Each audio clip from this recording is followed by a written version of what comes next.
بہت خوب ماشاءاللہ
انسان کو ایک دوسرے کے موت کے گھاٹ اتار دینے پر مجبور کر دیتا ہے.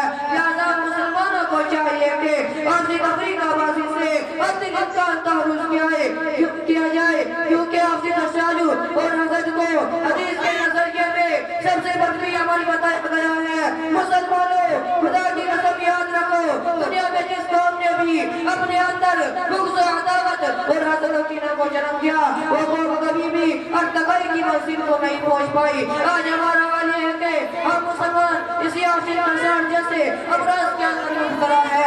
حدیث پاک کے اندر نبی اکرم صلی اللہ علیہ وسلم ارشاد فرماتے ہیں فَإِنَّ الْحَسَدَ يَأْكُلُ الْحَسَنَاتِ كَمَا تَأْكُلُ النَّارُ الْحَطَبَ۔ بلا شبہ حسد نیکیوں کو ایسے ہی کہا جاتا ہے جس آگ لکڑی کو کہا جاتی ہے، اسی طرح بہت سی روایتوں میں بغض و حسد کی مذمت بیان کی گئی ہے، جیسا کہ مسند احمد اور ترمذی شریف میں حضرت زبیر رضی اللہ عنہ سے روایت ہے کہ نبی اکرم صلی اللہ علیہ وسلم نے ارشاد فرمایا کہ تمہاری طرف بھی پہلی قوموں کا مرد چپکے سے چل پڑا ہے اور وہ حسد ہے اور بغض سے نفرت ہے جو موڑ دینے والی ہے۔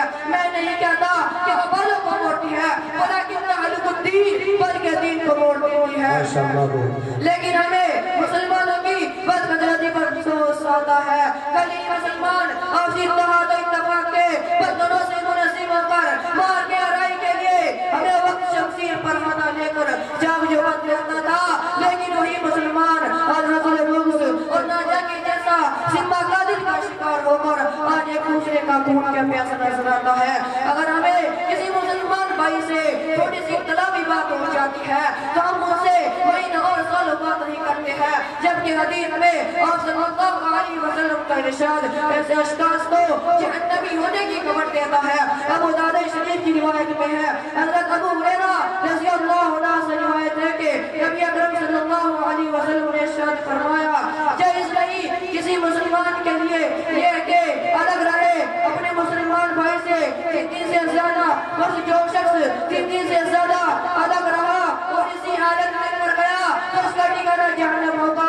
محترم حضرات، آج ہم حسد کی بنا پر جہنم کی آگ میں جلنا پسند کرتے ہیں، مگر ہمیں یہ توفیق نہیں ہوتی ہے کہ خود ہی چھوٹا بن کر اپنے روٹے ہوئے بھائی سے جا کر سلام و کلام کی کرے اور ان چلائم شکوہ کیجئے، انشاءاللہ توبہ قبول ہوگی۔ جیسا کہ بحقی شریف کی روایت میں ہے الوادی میں اسلامی بری من القبر سے غور میں پہل کرنے والا تکبر سے بری رہتا ہے۔ اور آگے چلیے، ہمارے معاشرے میں کچھ ایسے بھی افراد ہیں جو تفریقہ بازی اور پرامن ماحول کو مذہب حصہ میں تبدیل کرنے کے لیے گلی کی رول ادا کرتے ہیں۔ اپنے تو تفریقہ بازی کرتے ہی ہیں، ستم بلائے ستم یہ کہ دوسروں کو بھی تفریقہ بازی جیسے فردی فعال کے جانب پر انگیختہ کرتے ہیں۔ ایسے احمقوں ہی کے بارے میں شاعر نے کیا خوب کہا ہے ہم تو ڈوبے ہیں سنم تمہیں بھی نہیں ڈوبیں گے، بلکہ مسلمان ہونے کے ساتھ اس کا تو تقاضا تو یہ تھا کہ وہ قرآنی تعلیمات پر عمل کرتا قرآن کہتا ہے وَإِن طَائِفَتَانِ مِنَ الْمُؤْمِنِينَ اقْتَتَلُوا فَأَصْلِحُوا بَيْنَهُمَا۔ اگر مؤمنین میں سے دو گروہ آپس میں لڑ پڑے تو ان دونوں کو آپس میں صلح کرا دو۔ مگر آج ہمارے معاشرے میں معاملہ اس کے برعکس ہے، نصیر اپنے گروہ کو تانا و تشریح دے کر خون خرابہ کرنے پر مجبور کر دیتے ہیں۔ یہی وجہ ہے کہ آج اس ترقی کے دور میں مسلمان سب سے پیچھے کیوں ہے؟ اس کی اصل وجہ یہی ہے کہ آج ہم ایک دوسرے کے پیچھے ہاتھ دھو کر پڑے ہوئے ہیں۔ اگر ہمیں کسی مسلمان بھائی سے تھوڑی سی اختلافی بات ہو جاتی ہے تو ہم ان سے مہینوں اور سالوں بات نہیں کرتے ہیں، جبکہ حدیث میں آپ صلی اللہ علیہ وسلم کا ارشاد ایسے اشخاص کو جہنمی ہونے کی خبر دیتا ہے۔ جیسا کہ بحقی شریف کی روایت میں ہے کہ نبی اکرم صلی اللہ علیہ وسلم ارشاد فرماتے ہیں اصلح بین الناس ولو بالکذب، لوگوں کے درمیان صلح کراؤ اگر چاہے جھوٹ کیوں نہ بولنا پڑے۔ صحابی نے عرض کیا یا رسول اللہ کیا یہ جھوٹ نہیں ہے؟ تو پھر آپ صلی اللہ علیہ وسلم نے ارشاد فرمایا وہ شخص جھوٹا نہیں کہلائے گا جو لوگوں کے درمیان صلح کراتا ہے۔ اسی طرح ایک اور حدیث ترمذی شریف میں ہے حضور صلی اللہ علیہ وسلم ارشاد فرماتے ہیں کہ جھوٹ بولنا صرف تین لوگوں میں جائز ہے، مرد کا جھوٹ بولنا اپنی بیوی کے لیے تاکہ وہ راضی ہو جائے، اور جھوٹ بولنا لڑائی میں، اور جھوٹ بولنا اس لیے کہ لوگوں کے درمیان صلح ہو جائے۔ لہذا مسلمانوں کو ان تمام حدیث سے سبق لینا چاہیے اور رکن کا دھیان رکھنا چاہیے، کیونکہ آپ سے بغض و عناد سے بڑا خسارہ یہ ہے کہ ہم جتنا بھی عمل صالحہ کرتے ہیں اتنا کوئی مقبول نہیں اور نہ ہی کوئی گناہ معاف ہوتا ہے. جیسا کہ مسلم شریف کی روایت میں ہے حضرت ابو ہریرہ رضی اللہ عنہ فرماتے ہیں کہ اللہ کے رسول صلی اللہ علیہ وسلم نے ارشاد فرمایا بندے کا نامہ اعمال ہفتے میں 2 روز پیش کیا جاتا ہے, پھر اور جمعرات کے دن بخش دیا جاتا ہے. ہر مومن بندے کو الا عبد بینہ و بین اخیہ شأنا, مگر اس بندے کی بخشش نہیں ہوتی اس کے اور اس کے بھائی کے درمیان عداوت. اور اسی طرح ہم لوگوں کے اندر ایک مرض اور بھی ہے, وہ یہ ہے کہ ہم لوگ اپنے مسلمان بھائی کا تمسخر اور استہزاء کی نیت سے ان کا نام بگاڑتے ہیں اور ان کو عورت کی نگاہ سے دیکھتے ہیں, جبکہ قرآن تاکید طور پر اعلان کرتا ہے وَلَا تَنَابَزُوا بِالْأَلْقَابِ بِئْسَ الِاسْمُ الْفُسُوقُ بَعْدَ الْإِيمَانِ, کہ کسی کو برے القاب سے مت پکارو, ایمان لانے کے بعد گناہ کا نام لگنا بھی برا ہے. پھر آگے قرآن کہہ رہا ہے وَلَمْ يَتُوبُوا فَأُولَٰئِكَ هُمُ الصَّالِحُونَ, اور جو شخص مذکورہ تمام حرکتوں سے توبہ نہیں کرتا تو ایسے لوگ صالحوں میں سے ہیں. مسلمانوں سے قرآن تعلیمات بہت دور اخلاق پڑ چکی ہے اور حدیث ہماری نظر سے بہت دور ہو چکی ہے. اس کا نتیجہ یہ ہے کہ ہم کو اپنے ذلت کے کار میں آ کر کھڑے ہو چکے ہیں. انہی چند باتوں پر ابھی تقریر کو ختم کرتا ہوں. دعا کیجئے کہ اللہ تعالیٰ ہم لوگوں کو آپس میں محبت کو عام کرنے کی توفیق بخشے.